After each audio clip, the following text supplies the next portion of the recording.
को जेल भेज दिया गया है और जो धाराएं लगाई गई है अटेम्प्ट टू मर्डर। देखिए, एनडीए की सरकार,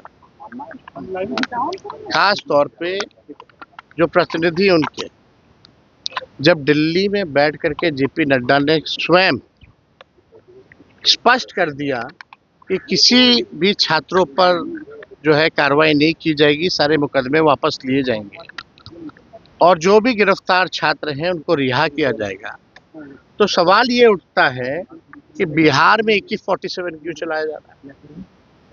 और जब AK-47 जब चलाया गया तो वो वीडियो देखिए, सीधे एंगल जो है AK-47 का अपराधियों पर नहीं चल रहा, नौजवान छात्रों के सीने पर चल रहा है। वो तो उनका भाग्य अच्छा था कि तीनों छात्र जो है बच गए। हम कल स्वयं तीनों से मिलकर के आए, लेकिन केवल सिवान में ही नहीं, बिहार के हर एक जिलों में छात्रों पर लाठी डंडे बरसाए गए हैं, उनको जो है उठा ले गया है, फर्जी मुकदमे कराए गए हैं। तो भाजपा के लोगों का जो वचन था, उन वचन पे ये लोग कायम नहीं हुए। नरेंद्र मोदी अपने जुबान के पक्के नहीं हैं, ये बात साबित हो गया है और नरेंद्र मोदी जी पर कोई व्यक्ति जो है अब विश्वास नहीं करता है। जिस प्रकार से किसानों को उन्होंने ठगा, उसी प्रकार से ये छात्रों को ठगने का काम कर रहे हैं।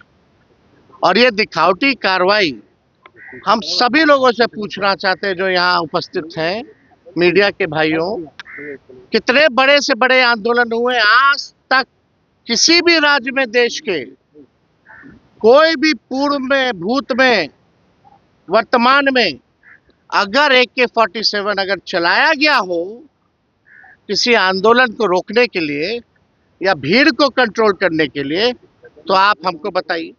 ये पहली घटना है।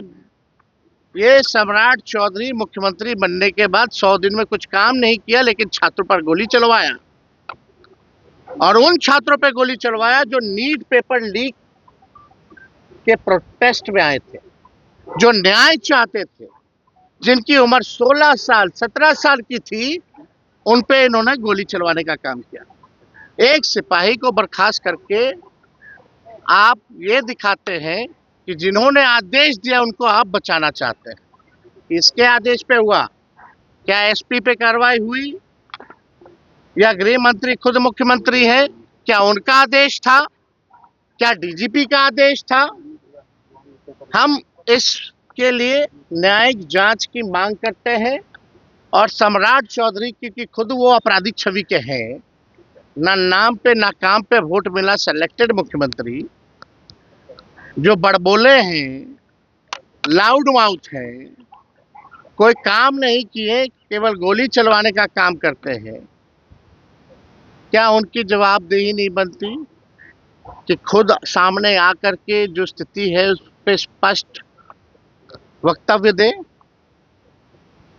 क्योंकि गृह मंत्री है वो। और यही नहीं, हम तो सरकार से मांग करना चाहते कितने छात्रों को आपने, कौन कौन बिहार के कौन कौन जिले के कौन कौन थानों में कितनी की संख्या में छात्रों को आपने गिरफ्तार किया, कौन कौन से धाराएं लगाई, क्या परिजनों को आपने सूचित किया कि नहीं किया? आज परिजन परेशान है, कहाँ है मेरा बेटा, कहाँ है मेरी बेटी, लोग परेशान है। जो निर्दोष लोग हैं उनको भी उठा लिया जा रहा है रेलवे स्टेशन से, बस स्टैंड से, मार्केटों से। जहां 17-18 साल के नौजवान मिल रहे हैं उनको उठा ले रही है पुलिस।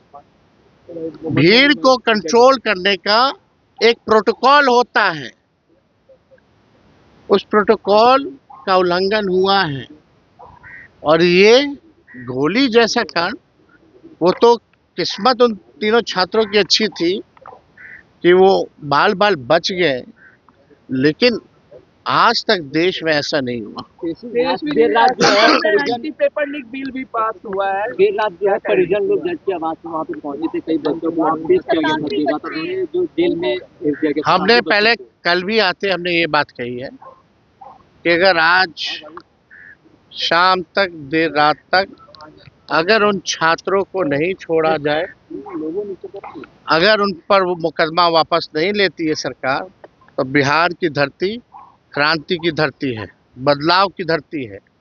बड़ा आंदोलन हम लोग खड़ा करने का काम करेंगे और छात्रों को न्याय दिलाने के लिए राष्ट्रीय जनता दल और हम सब लोग मजबूती के साथ लड़ाई लड़ेंगे। और ये सरकार से निवेदन नहीं है फिर बाद में सम्राट चौधरी और इनकी नौटंकी सरकार, ड्रामेबाज सरकार ये ना कहे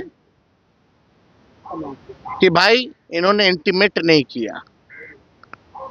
आप लोगों के माध्यम से सीधे सम्राट चौधरी को हम ये बताना चाहते हैं, बड़ी बड़ी बातें ना करें। मुख्यमंत्री के पद पे आ गए हो भाई, किसी तरह कुछ काम कर लो। कुछ काम नहीं कर सकते हो तो अपने घर चले जाओ, लेकिन निर्दोष छत्याओं की हत्या का कोशिश मत करो। और जिन लोगों ने गोली चलाई आदेश हुआ है, बताओ छात्रों पे हत्या का मुकदमा लगा रहे हैं, अटेम्प्ट टू मर्डर का मुकदमा लगा रहे हैं। क्या अटेम्प्ट टू मर्डर का मुकदमा जिन छात्रों को गोली लगी है, तीनों को, क्या सम्राट चौधरी उनकी सरकार या अधिकारियों पर नहीं लगने चाहिए? उनकी जान बची है, 1 इंच भी इधर से इधर होता, उनकी जान चली गई होती तो इसका दोषी कौन होता? या आज वो अस्पताल में पड़े हैं, जान बची है, उसका दोषी कौन है? किस पे एफआईआर होना चाहिए? किस पे मुकदमा होना चाहिए? किसके आदेश पे हुआ? एक सिपाही को, छोटे लोगों को आप जो है हटा करके आप चाहते हैं कि आप बचे रहें, ये हरगिज़ होने वाला नहीं है।